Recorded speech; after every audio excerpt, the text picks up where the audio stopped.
Joshua Phillips is set to face a jury in 2 weeks, and we still don't know if this trial is going to be moved out of Kanawha County. What we do know, Phillips says he's not guilty and he's claiming self-defense. Are you still planning to take this to trial? Yes. You want to not guilty is what you say? Yeah. Self-defense. This also comes as police are searching for a murder suspect in a West Side shooting from earlier this month where a man was shot in the face in front of his child. That marked the city's 12th homicide this year. This case stunned the community back in December 2020. That's when 2 adults and 2 children, a 12-year-old and a 3-year-old boy, they were all found shot to death inside of their home right before Christmas. And for the first time, we are reporting that suspect's name and showing you his face. This is exclusive video from inside the courtroom. They were the words that those families wanted to hear Nancy Boggs say, that she was guilty. She said it 10 times for each of the 10 counts of battery that she pleaded guilty to today. I do know that its members of the city are coming down to shut this store down. They're going to padlock it, take the keys. I also talked to Joshua Phillips' mother right after that verdict came down. She called the trial unfair. And you do not think that he should be found guilty of anything regarding her death? No, I don't. You have a police officer who died. The victim in this case beaten and left for dead. She was in a coma for 2 years. Her name is Wanda Palmer, and just a few days ago she woke up and was able to tell deputies who she said tried to kill her own brother. A magistrate coming to the sheriff's office to do the arraignment because he was so combative. Deputies forced to take a different approach to get him into a cruiser and to the jail. Powerful closing arguments from the state today as they said that they have proved every element of first-degree murder in this case. The defense, though, is still sticking to that self-defense claim. They say Phillips was confused and in fear of his life when he shot and killed Charleston officer Cassie Johnson. And that's what this case will come down to. Will the jury side with the state believing that Phillips premeditated this murder? It's 2 o'clock on a Saturday morning. Neighbors at 816 Canal Boulevard East are awakened by gunfire in the parking lot next to their building.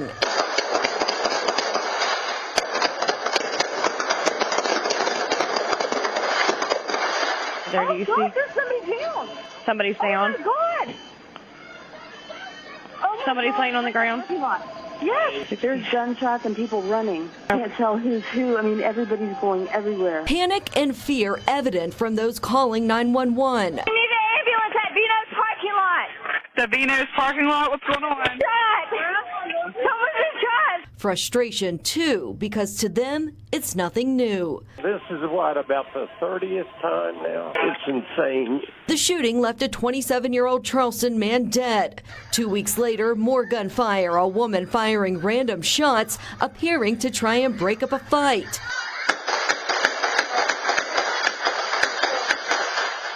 Police just feet away, part of the extra patrols Charleston police has sent since that June 4th shooting to be there on Fridays and Saturdays when the bars are shutting down. 911 call logs show dozens of noise complaint reports along with calls about shots fired, fights, destruction of property, and other calls for help. All the people living in those condominiums are suffering from the noise, the profanity, the gunshots, the screaming, the yelling. It is horrible.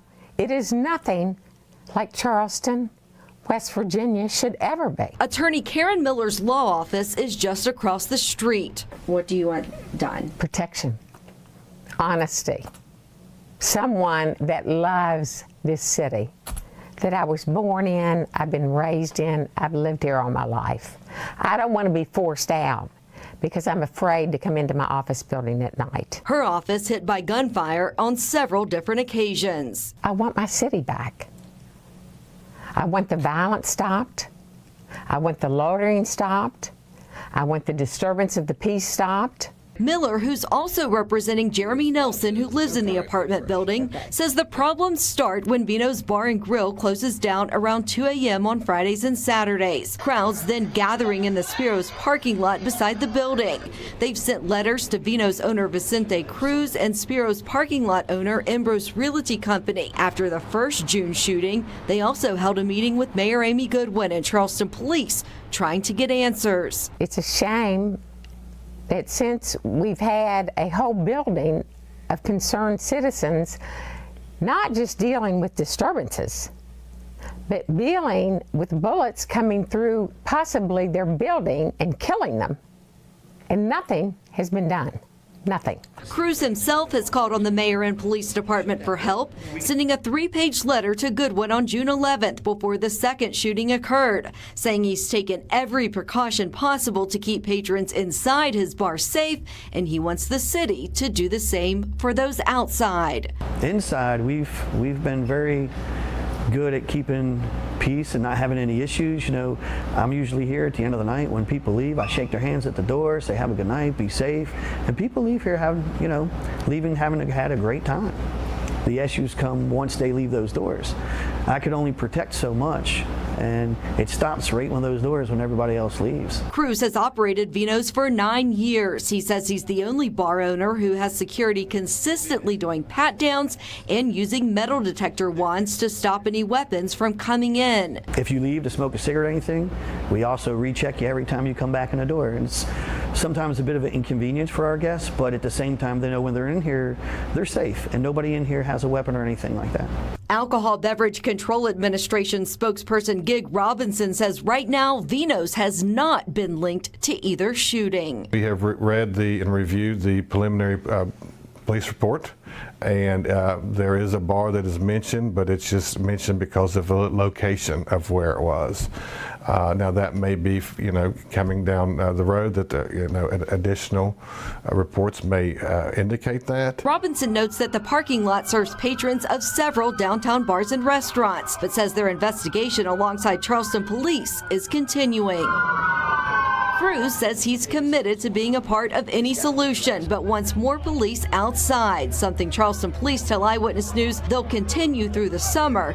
He's adamant the issues are not coming from his bar, but from crowds that are gathering after hours in the parking lot. People partying in their cars, drinking, putting their alcoholic containers on top, blasting loud music. These people do not patron any of the businesses around town. They're just outside causing a nuisance for the people that live around here, to the businesses that are really local, and it's got to stop. For Miller, it's not only about safety, but accountability. This could never happen in a civilized city. The owners of the parking lot, Ambrose Realty Company, have not returned repeated calls for comments on this story. I also put in several requests to sit down with Charleston Mayor Amy Goodwin and Charleston Police to talk about what they're doing about the issue.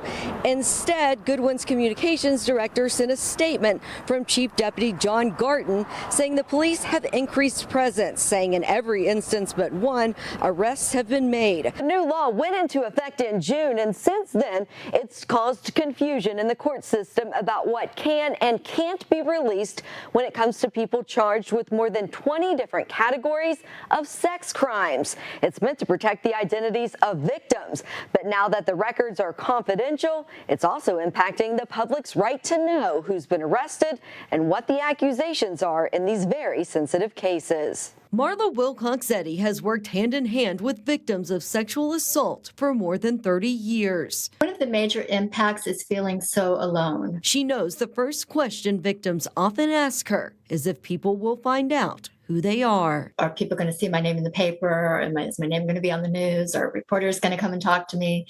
That sort of thing. And it just adds a lot of stress. This has been her answer. I have never, ever seen anybody's name in the news, in the paper, who didn't want it in there, related to the victimization. However, I cannot promise you, because it's not a law, it's not mandatory.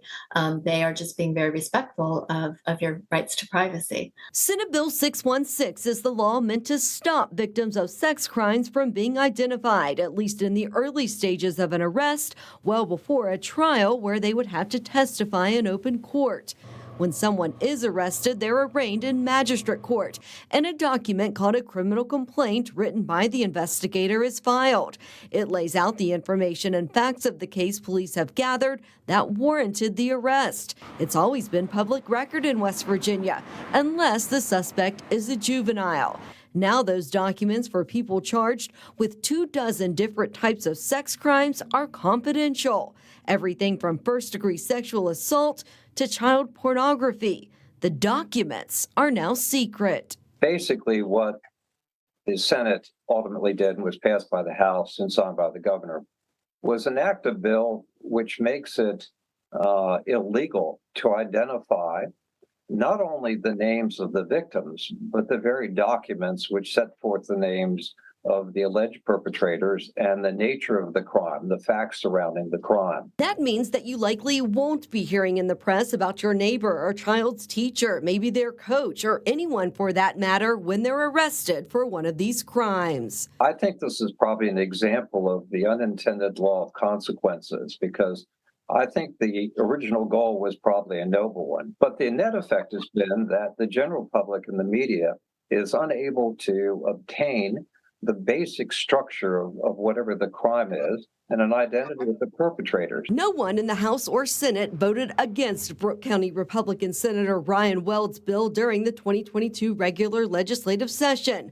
although the constitutionality of the bill was brought up. I've gotten a couple folks asking me about the constitutionality of this law as it applies to the press. Do you know anything about that, or have you done any research on that particular aspect of it? We haven't. Well, it doesn't preclude them getting it. It's just, it tightens up the sources a little bit. But if somebody gets indicted, the victim's name's going to be in there, so the press will be able to get all the information it needs, we believe. Okay. But you just can't be rooting around in records. Republican Senator Robert Carnes of Randolph County was concerned the law would make it impossible for suspects in sex crimes cases to find out if their accuser had made similar allegations against someone else. Because, if you don't have the ability to search, it might be kind of hard for somebody to discover that this is a regular occurrence for some people, that they make accusations like this, right? I mean, yes, that Jane Doe lady does that a lot.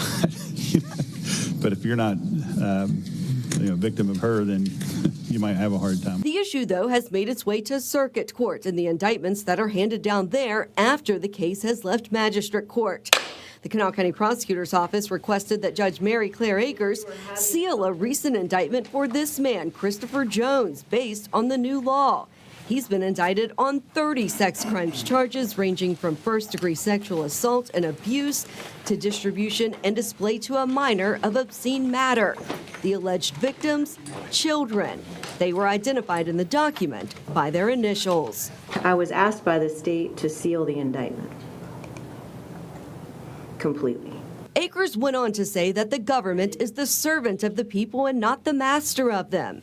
That the people are entitled to a full and complete information regarding the affairs of government and the official acts of those who represent them. She refused to seal the documents. I do think that the public has a right to know who's charged with what. In newsrooms across West Virginia, great care is taken and must be taken to never identify victims of sex crimes, even when that information is public record, in public documents, and presented in open court. Here at Eyewitness News, a survivor of one of these heinous crimes is only identified when they agree to identify themselves and allow us to share their story. This sort of looks like a solution in search of a problem that we really didn't have before. And in fact, it's created problems for the general public and for the media and for the public's right to know. Some law enforcement worry with less reporting on the arrest, there could be fewer victims coming forward in open investigations. I understand the intent. I don't know if this was an unintended consequence of being able to get additional victims to come forward. I don't think that was the intent of it. Eddie agrees that knowing someone else has already come forward against a suspect does make it easier for them. Less chance of people not believing you. But she also thinks the confidentiality factor could lead to more victims coming forward. We have a very low reporting rate, and anything that can help make it just a little safer, a little easier to make that report. A balancing act yet to be struck between privacy and the public's right to know. What the broadcasters ought to do and the general public ought to demand is that there be a revision to the statute. Senator Ryan Well did not respond to multiple requests for comment on this bill.